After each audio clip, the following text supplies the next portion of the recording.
Halo rekan-rekan, kembali lagi bersama kami di Fadhul Qorib Channel. Channel yang selalu membahas persoalan-persoalan hukum dalam bahasa yang sederhana. Sebelum lanjut menonton video ini, bagi kalian yang baru mampir di channel ini, jangan lupa untuk mendukung channel ini dengan cara subscribe, like, share, dan komen. Kali ini kita akan berdiskusi sekaligus menjawab pertanyaan dari salah satu pengunjung Fadhul Qorib Channel yang kalau boleh aku rangkum ya, pertanyaannya kurang lebihnya kayak gini. Ada seseorang ditetapkan sebagai tersangka tapi dengan tuduhan pasal pengeroyokan 170, pasal 170 tentang pengeroyokan. Tapi yang ditetapkan sebagai tersangka hanya satu orang. Terus dia dimintai duit untuk berdamai. Bagaimanakah itu gitu, Mas? Di situ berarti ada dua persoalan. Ada dua persoalan. Yang pertama, tuduhannya pengeroyokan, tapi kenapa kok tersangkanya hanya satu orang? Satu orang. Yang kedua, polisi meminta sejumlah uang untuk dilakukan upaya perdamaian. Betul. Nah, untuk menjawab itu memang agak sedikit aneh kalau tuduhannya adalah tindak pidana pengeroyokan, tetapi pelakunya hanya satu orang.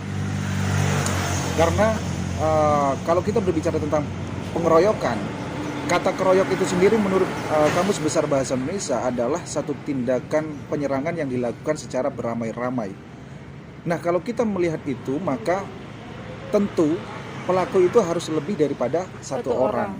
Jadi ya memang sedikit aneh gitu. Iya. Terus kalau misalnya dari KBBI tadi kan dikatakan kalau menurut KBBI tadi kan keroyok itu dilakukan secara bersama-sama. Kalau menurut pasal 170 tadi itu sendiri gimana, Mas? Sama. Di mana KBBI maupun di pasal 170 itu yang namanya keroyok itu ya dia tidak boleh sendirian, dia harus bersama-sama, artinya lebih daripada satu orang. Kita bacakan aja ya. Boleh. Supaya nanti enak ini ya untuk dipahami. Pasal 170 Kitab Undang-Undang Hukum Pidana.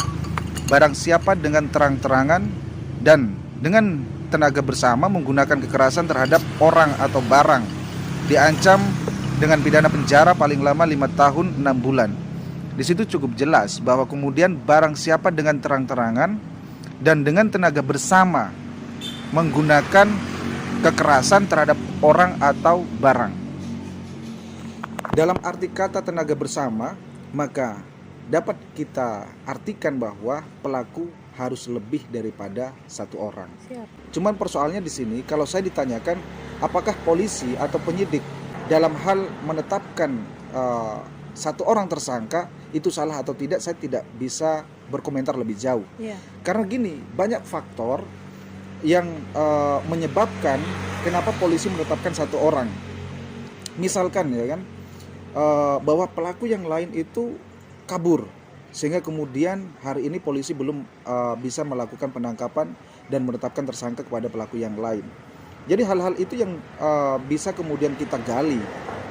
Kalau memang benar-benar satu orang pelakunya, ya semestinya bukan pasal 170 tentang pengeroyokan, tetapi pasal 351 Kitab Undang-Undang Hukum Pidana tentang penganiayaan. Itu yang lebih tepat jika pelakunya itu satu orang kayak gitu. Tunggal gitu ya. Atau tunggal kan. Jadi kita harus tahu ini apa yang menyebabkan polisi atau penyidik menetapkan pelakunya itu satu orang. Apakah pelaku yang lain itu masih belum tertangkap karena bersembunyi atau kabur? Nah, itu kita harus membutuhkan informasi yang lebih jauh. Sehingga apa yang dilakukan polisi hari ini itu relevan dengan pasal 170 atau tidak gitu loh. Iya. Oke, jadi kalau bisa disimpulkan berarti dari pertanyaan yang pertama, kenapa ditetapkan sebagai tersangka tapi seorang diri gitu ya? Betul. Karena memang kemungkinan yang terjadi polisi masih mencari pelaku-pelaku lainnya. Makanya ditetapkan sebagai tersangka dengan pasal 170 tadi. Tapi Mas ya, memang boleh ya polisi menetapkan tersangka meskipun pelaku lainnya belum tertangkap? Semua kan dilihat daripada peristiwa hukumnya gitu loh. Kalau memang dalam peristiwa hukumnya itu pelaku daripada penganiayaan itu dilakukan lebih daripada satu orang, maka sudah tepat yang dilakukan oleh penyidik hari ini gitu. Gini, polisi dalam menetapkan seseorang sebagai tersangka itu tidak sembarangan. ada mekanisme yang harus dilakukan, yaitu melalui hukum acara pidana kita.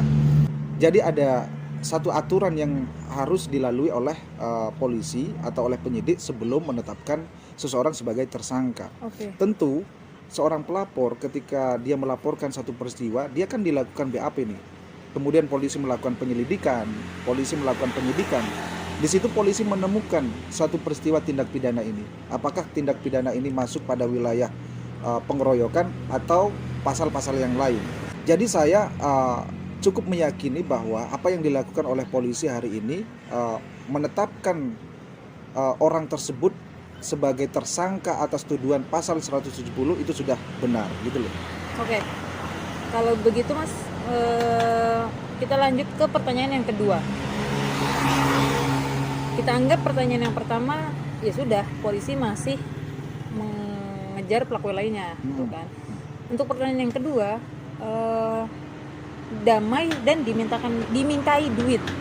Mungkin kalau di asumsi masyarakat, apalagi pada keluarga tersangka ya, yang dalam kondisi tertekan karena saudaranya atau keluarganya ditangkap polisi gitu, pasti berasumsi ini dimintain duit sama polisi gitu. Itu tidak menutup kemungkinan seperti itu, karena memang di masyarakat pada umumnya dan banyak pertanyaan yang masuk kita kurang lebihnya sama. Masuk polisi dimintain duit sama polisi gitu. Padahal kita nggak pernah tahu siapa yang meminta duit itu. Dan dalam kasus ini pun kita bisa asumsikan keluarga tersangka ini berpikir kalau polisi yang minta uang. Seperti apa kayak gitu, Mas? Sebelum menjawab itu, saya perlu luruskan dulu.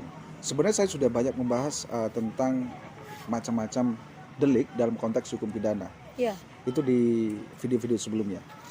Nah, dalam konteks hukum pidana itu ada dua delik, yaitu delik aduan dan delik biasa atau delik laporan. Pasal 170 Kitab Undang-Undang Hukum Pidana tentang pengeroyokan itu masuk pada delik biasa atau delik laporan. Sehingga konsekuensi daripada delik laporan itu, dia meskipun pelapornya itu mencabut atau sudah melakukan perdamaian, polisi tetap bisa melakukan proses menurut prinsip aturannya, karena itu masuk pada wilayah delik laporan. Iya. Namun demikian, kalau kita mengacu pada Perkapolri nomor 6 tahun 2019, di dalam pasal 12, polisi juga bisa mengupayakan upaya perdamaian antara kedua belah pihak ini, yaitu antara korban dengan pelaku, asal memenuhi beberapa syarat yang sudah ditentukan di dalam Perkapolri tersebut. Nanti kita akan tampilkan dalam video ya, karena kalau saya baca itu terlalu banyak gitu. Banyak. Oleh karenanya, apa yang dilakukan oleh polisi dalam kaitan kasus tadi yang melakukan upaya perdamaian, saya pikir itu tidak menyalahi aturan juga, karena ada Perkapolri di sana, gitu loh. Cuman persoalannya sekarang bagaimana dengan uang yang diminta oleh polisi? Ini juga kita harus perlu pendalaman. Inisiatif uang ini dari siapa gitu? Boleh. Kalau inisiatif ini datangnya dari korban misalkan, ya kan? Tentu bagi saya itu sah-sah saja dan bisa dibenarkan walaupun tidak ada dasar hukumnya gitu loh. Kenapa? Itu masalah kebijakan saja. Ini orang kan sudah korban daripada penganiayaan. Kita tidak tahu penganiayaan yang dilakukan oleh pelaku tersebut sudah mengakibatkan apa. Iya. Ya toh? Apakah luka-luka, lebam dan segala macam. Yang jelas bahwa setiap korban penganiayaan pasti mengalami sebuah kerugian. Kalau itu menyebabkan luka-luka misalkan, lalu si korban ini bermaksud untuk melakukan pengobatan dan dia mempertanggungjawabkan kepada pelaku, ya apakah salah? Ya, saya pikir tidak salah gitu. Hitungannya untuk itu ganti rugi mungkin ya. Kan ganti rugi toh, gitu. Itu masalah kebijakan saja gitu loh. Kebijaksanaan saja gitu loh.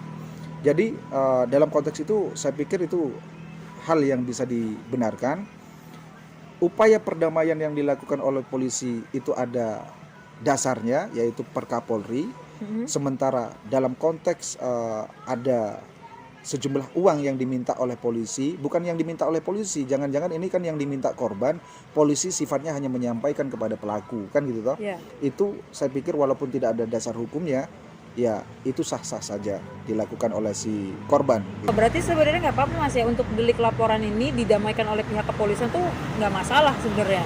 Nggak ada masalah karena memang seperti yang sebutkan tadi bahwa polisi dalam melakukan atau mengupayakan perdamaian antara korban dengan pelaku itu ada dasar hukumnya, yaitu Perkapolri seperti yang sudah saya sebutkan tadi. Nah, itu namanya restoratif justice atau keadilan restoratif. Cuman catatannya sepanjang memenuhi syarat-syarat yang sudah ditentukan di dalam Perkapolri tadi itu. Jadi nggak ada persoalan itu. Oke Mas, untuk pertanyaan yang kedua bisa saya simpulkan berarti kemungkinan yang terjadi sebenarnya yang diusahakan oleh polisi atau pihak kepolisian itu mendamaikan antara pihak korban dan pelaku agar tidak sampai berlanjut-lanjut. Dengan cara apa? Pihak pelaku memberikan ganti rugi kepada korban meskipun berapapun nilainya yang akan diberikan itu nanti ada tindakan kebijaksanaan dari pihak pelaku. Jadi untuk masyarakat pada umumnya lebih sarannya ya mungkin ya lebih baik untuk lebih aktif bertanya dan jangan hanya mendengarkan asumsi-asumsi yang ada di masyarakat itu. Apa-apa ini polisi yang minta, apa-apa ini apa digunakan untuk ini untuk itu gitu. Padahal mereka belum tentu itu benar gitu. Lebih baik kita bertanya keperluannya untuk apa, memang jika untuk korban dan bisa didamaikan kan tidak ada salahnya gitu kan. Tidak ada salahnya karena memang Tujuannya. Sesuai aturan juga kan gitu. Iya, sesuai aturan tadi. Kadang itu. gini, ya sudah benar saya pikir kalau melalui polisi ya kan, artinya melibatkan polisi karena ini dalam konteks hukum pidana. Berbeda nanti ketika dia si korban ini meminta sendiri gitu misalkan ya kan, dengan nominal yang dia keluarkan nanti lagi-lagi bisa menjadi persoalan baru, apakah itu pemerasan dan segala macam. Jadi saya pikir udah alurnya sudah tepat. Kalau memang perdamaian itu dijadikan solusi terbaik buat mereka dalam menyelesaikan masalah mereka ini gitu loh. Ya, oke Mas, kayaknya cukup diskusi kita kali ini. 2 pertanyaan sudah dijawab dengan kesimpulan yang tadi sudah kita simpulkan. Untuk Masnya ada saran-saran mungkin? Nah, cukup sudah. Sudah cukup. Oke Mas, kita tutup aja diskusi kali ini. Nah, kemungkinan besok-besok kita akan bahas permasalahan-permasalahan yang lain yang ditujukan untuk Fathul Qorib Channel lagi. Terima kasih sudah mampir di Fathul Qorib Channel dan semoga bermanfaat.